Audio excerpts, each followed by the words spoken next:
Hi, my name is Suri Crow, and you're watching the Midas Touch Network. All right. Do you want to know what paid political opposition looks like?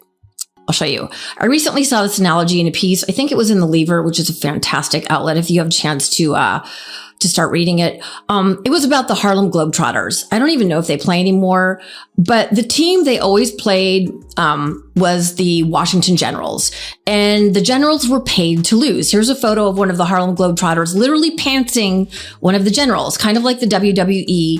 It's entertainment, and the opposing team, or the opposing player or wrestler is paid to lose to make the other side look good.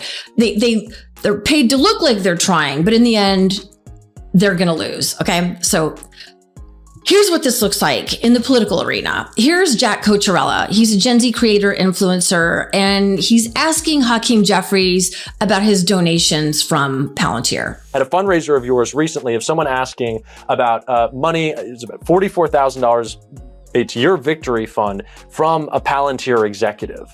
Do you think Democrats should be taking that money from the groups that are allowing Donald Trump to carry out this chaos on our country? Well, we'll definitely look into that issue. And, I've raised north of $20 million over the last few years. The average contribution is about $27 per donation. So I'm very proud of that fact. But my view is we're going to continue to raise money from grassroots Americans. But should we then, when we come across those, if you did come across the $44,000, would you just say, okay, well, we're raising lots of money as Democrats, Republicans are struggling. Yeah, listen, give that back? I'm absolutely happy to look into it. And as I've done in many other instances where appropriate, donate money to charity. Mm-hmm. Because I just think that right now, like you talk about, we're kind of, what has been months after month after month of winning elections, Democrats on the rise. And I just think that right now, when we want to make sure that the Democrats that we're backing are those who are going to be fighting and taking on these corporate interests, these oligarchs who are doing Donald Trump's bidding and making lots of profits off of it. Is that a commitment that you then want to make?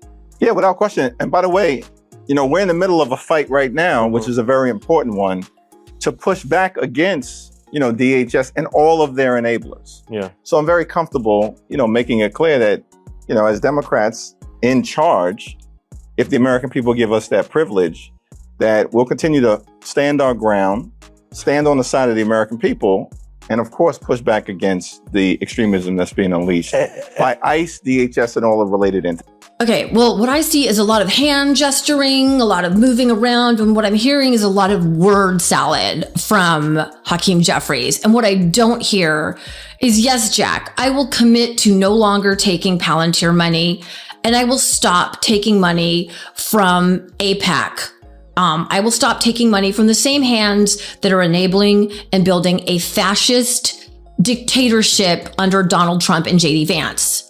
Here's a clip from another interview a few weeks ago where Wajahat Ali really held Hakeem's feet to the fire, and boy, he didn't like it.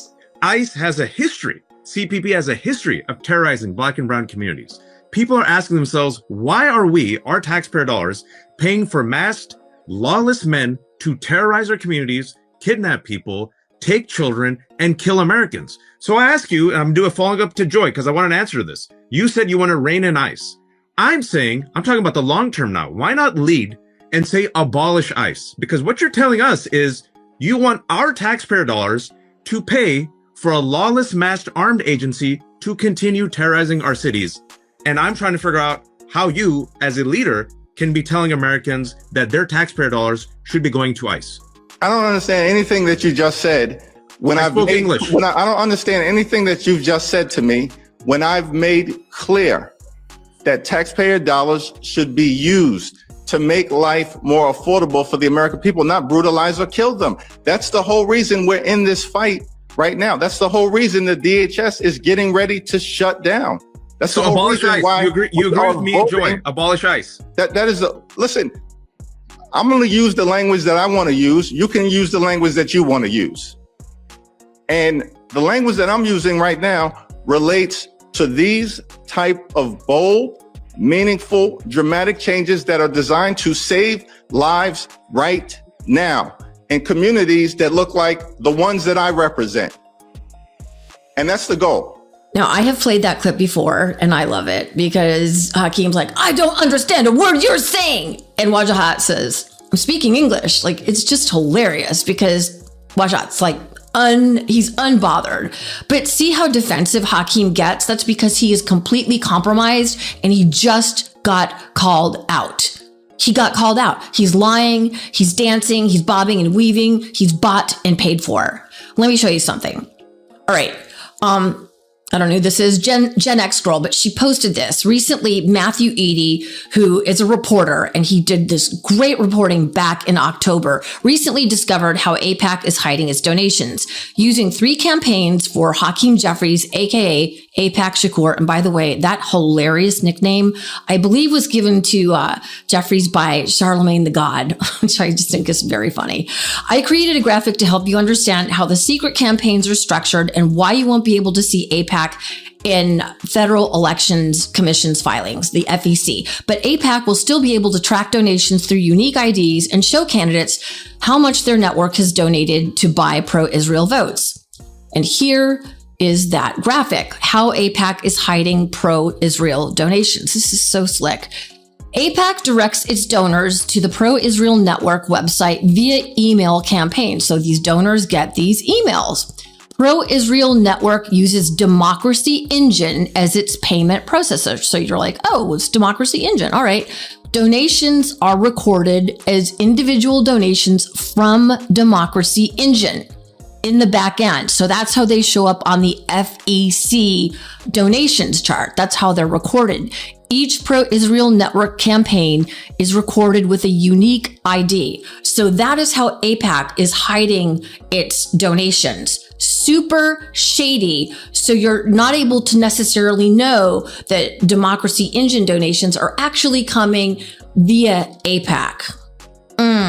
Now, back to Hakeem and others receiving money from Palantir. This is so dangerous, you guys. Palantir is a state surveillance outfit, literally spying on all of us right now, that is owned and operated by oligarch Peter Thiel, who is a South African immigrant with German roots, who is a literal Nazi.